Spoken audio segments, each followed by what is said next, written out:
Hey, this is Joe Gilder from PreSonus. In this video, we're going to talk about reverb, what it is, how to set it up, my 3 favorite types of reverb, and my #1 rule when using reverb.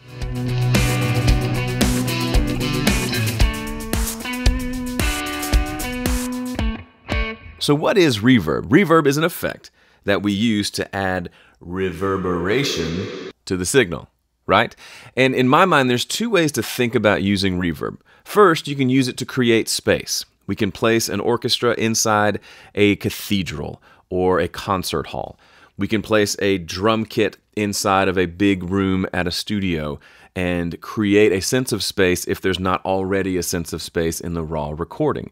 This isn't my favorite way to think about reverb because it's very limited. A lot of people will say, oh, I need to make sure all the instruments in my band are in the same room, so it sounds like they're all in the same room together. I don't know who first thought of that and decided that that was a way to work on mixing, but it's really boring and not that fun. There are situations where that makes sense, like a proper orchestral recording. We want to make sure that sounds like they're all recording in the same space. Sure. But other than that, and maybe the drum room example, I don't think about reverb as a way to create space. I'm not trying to trick the listener into thinking that my vocal was recorded in Carnegie Hall. Okay? The second way to think about reverb, and the way I prefer to think about it, is to use it as an effect. So I think this vocal needs something. I think that something is reverb. I like the way reverb sounds on vocals on this type of music. Or that guitar needs reverb. Or that those background vocals are too dry. They would sound better with some reverb. I'm not thinking, oh, it would be great if those 19 background vocals sounded exactly like they were in this giant room with marble floors and a vaulted wood ceiling. I don't care about that. I just want some space, like a reverb tail on the end of that sound. That's the way I like to use reverb, and it can set you free from feeling constricted to, oh, I have to put everything in the same reverb or in the same space. There are 2 ways to set up a reverb in your session: the pedal board way and the mixer way. Let me show you the pedal board way first. So when I say pedal board way, if you're a guitar player, you know what I mean. When you're playing guitar, you send your signal through a bunch of pedals. One of those pedals is sometimes a reverb pedal, and we need to hear the dry guitar come through and also hear the reverb sound. So those pedals always have some sort of a mix knob or a blend knob on them, so we can say how much of the direct signal do we want and how much of the reverb do we want in the signal. So you can do the exact same thing inside of Studio One or whatever DAW you're using by just putting a reverb plugin directly on the track. So here is a drum mix.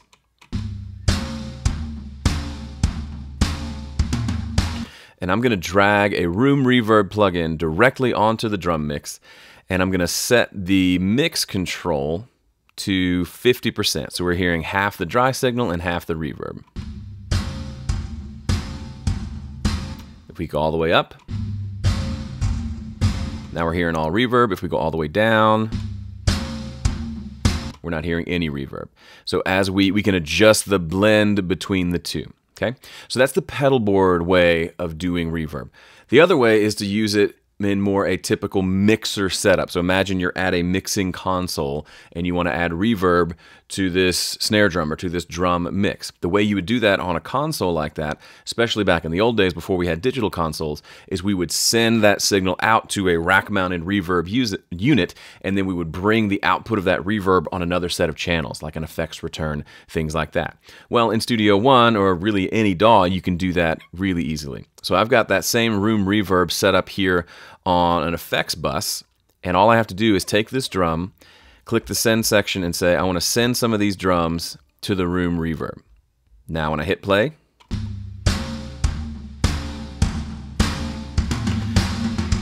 now we're hearing both the dry drums and the reverb. If I turn the reverb all the way down, we just hear drums.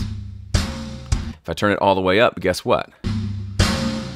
We hear the drums, the dry drums, and we hear a lot of reverb. So as I adjust this level of that send, that little, sometimes it's a knob on a mixer going to the reverb, it only affects how much reverb is there. It does not affect how much of the original drums are there. That's why I prefer this method over the pedal board method usually. If I put the reverb directly on the track like this, and I start to adjust this mix knob, it's going to change the volume of the drums themselves. So as I add more reverb, I won't hear the direct drums. And so I'm always playing that kind of back and forth game. Turn the mix knob up and then adjust the volume of the drums.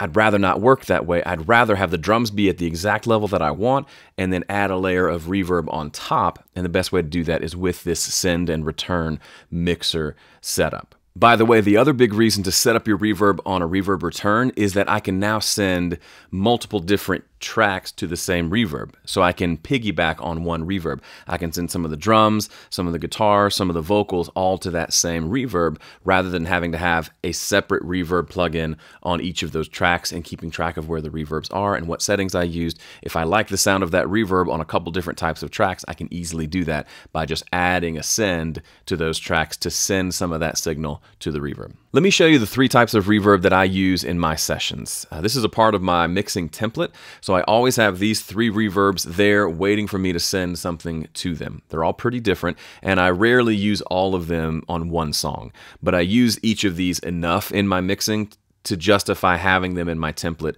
waiting for me to send something to them. Now the first 2 you can do with the Room Reverb plugin in Studio One. There's actually some great sounds in there.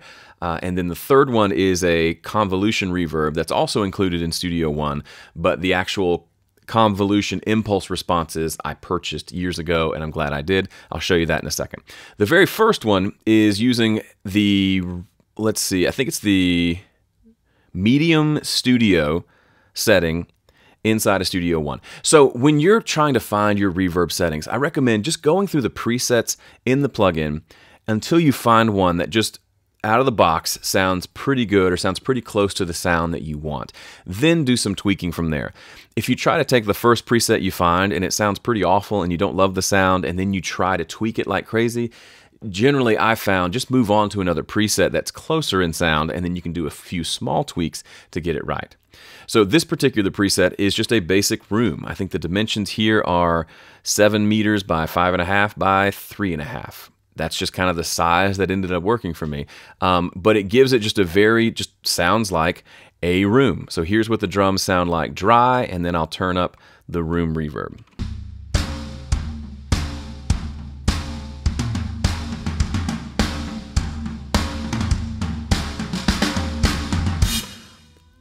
Pretty big sounding room sound. Fairly big. You can tell it's a room that has a lot of bare surfaces, so there's a good amount of reverberation. In any given mix, I might come in here and make that reverb a little smaller, make the reverb tail a little bit shorter. And there's a couple ways to do that. You can adjust the size of the room, but I honestly, the only preset I mess with for the most part is this length preset here. I'll just come in and I'll turn that down a little bit more.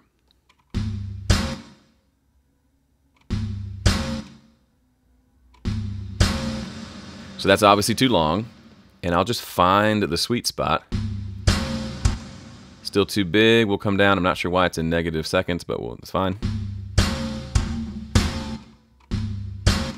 That sounds a little more natural. For this example, I'm wanting something that sounds like a room mic in a situation where I didn't have a room mic or wasn't recording in a big enough room to where the room mic sounded very good. So a basic room sound. I like the studio sounds and different reverbs that I've used over the years, the ones that were kind of going after a big recording studio sound, they tend to work pretty well. The second preset that I always have waiting for me is my plate reverb. Plate reverbs are kind of like reverbs where all you get is you get the tail. You don't really get any reflections because I'm oversimplifying it, but it's just showing the reverberations as if you sent the signal through a metal plate. That's literally what they used to be. Now we get to do them without having a big honking plate sitting over in the corner in a giant thing. Anyway, don't worry about that. So here's what that plate sounds like. Now, I should warn you, this is one I use for really, really long ambient sounding delays. Or reverbs. Here's what it sounds like. Okay. Now, what it actually is doing in Studio One, it's using the room reverb, but it's designed a quote-unquote room that is 1 meter wide and then 10 by 10 meters tall and deep. So essentially, look at it. It's the shape of a plate of metal. And then I just adjust the length up to like 6 seconds. So it's this huge, long delay.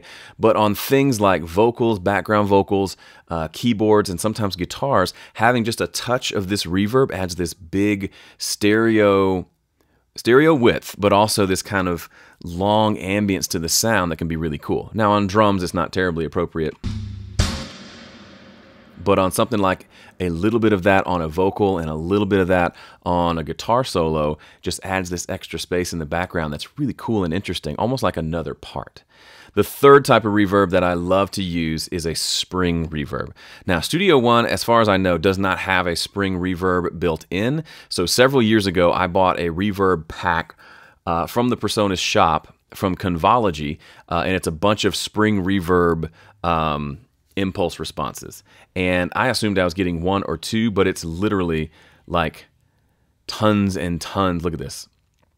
Tons and tons of different like vintage spring reverbs. I liked the sound of the Master Mixer CS. Oh, and by the way, that Master Mixer CS has another 10 impulse responses in there. I liked this one and I just set it up and left it alone. A spring reverb, if you're not familiar, it's what's on like guitar amps, like that Fender amp over there. It just has a certain sound to it. It's brighter because it's literally a metal spring, and it has like a little bit of a warbliness, and it's not quite consistent, and it doesn't sound like a room. It just sounds like reverb tail in a different way. And so for things like snare drum and a lot of times vocals and guitars, it can be a really cool thing to have in your back pocket. So here's what that sounds like on these drums.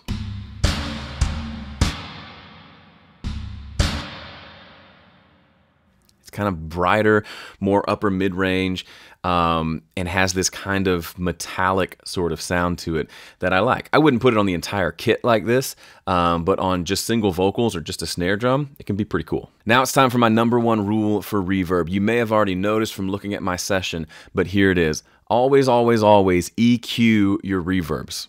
I've run into this for years. I didn't do this. I didn't think to do it. And I would have mixes where I'm sending some stuff to a reverb, and then later in the mix, I'm realizing, man, this mix is muddy. What's the problem? And I go in and I try to fix it on the drums or the vocals or the guitars, and I'm EQing and I'm removing low mids, and it still feels muddy, and I can't figure out what the problem is.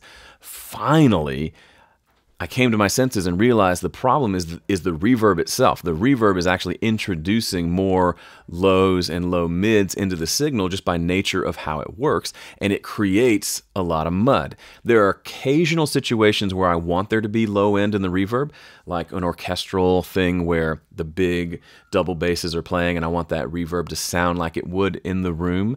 But generally speaking, on the mixes that I do that are typically kind of full band, rock, folk, indie stuff, the reverb is more of a high frequency thing. We don't really listen to the reverb for the low end. So what I do on every reverb that I have is I put a high pass filter or a low cut filter at 200 hertz. So it is rolling off everything below 200. And while that may seem extreme, it actually works wonders. And I literally, since I started doing this, I have not had that problem of a reverb causing muddiness and not being able to figure out what's happening. Now the reverb does exactly what I want it to do, and it has none of that low end. Just to give you an example, here's what it sounds like without the high pass filter on that room reverb. And here it is with the high pass.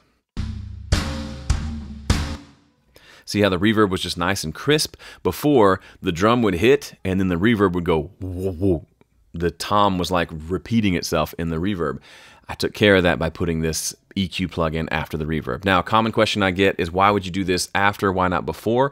It really doesn't matter. It has generally the same effect, but in my head, I was thinking, just in case that reverb plugin, even after I remove those frequencies, reintroduces some low frequencies just based on how the algorithm works, I want to make sure that I am absolutely EQing out those frequencies, and it made sense for me to put that after the reverb plugin.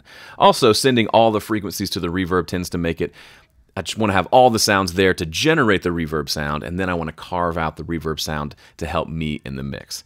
Another quick thing, on things like this spring reverb, you'll notice I carve out a little more of the mid-range because it tends to have a little more there, and then sometimes I'll bring down the upper mids because it can be a little too bright. So don't be afraid to EQ your reverbs, and more than that, make sure you EQ your reverbs, especially moving that low end, and you'll save yourself a lot of headaches when it comes to mixing. All right, that's it for this intro to reverb video. Thanks so much for watching. If you like this and you like PreSonus stuff, you would love our YouTube channel. If you're not already subscribed, please do. We got a lot of stuff there and a lot more coming your way. Thanks for watching. See you in the next one. Meow. Whoop.